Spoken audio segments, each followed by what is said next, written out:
good evening හැමෝටම. ඉතින් මේ වගේ වීඩියෝ එකක් දාන්න වෙයි කියලා මං හිතුවේ නැහැ ඉතින් කවදාවත්. ඉතින් මේ වෙලාවේ මැද පෙරදිග ඉන්න කවුරුත් අසරණ වෙලා ඉන්නේ. ඉතින් හැමෝම අසරණ වෙලා ඉන්නේ. ගෙවල් වලට සල්ලි දාගන්න කම්පැනි වලින් පඩි දෙන්නේ නැහැ.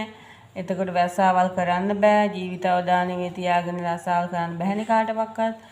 ඉතින් මේ වීඩියෝ එක ෂෙයා කරන්න කවුරුත් ලංකාවේ කට්ටිය ළඟදී ගිය කට්ටිය ඉන්නවා.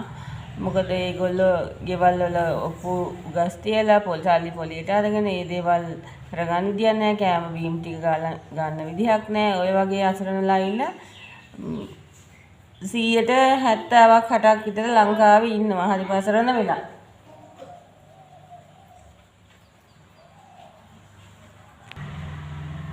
ඉතින් රජයේ මැදිහත් වෙලා ඒ පවුල් වල සමාජිකයන්ට කිසියම් හෝ උපකාරයක් කරනවා නම් මං හිතනවා මේ වෙලාවේ ගොඩක් හොඳයි කියලා.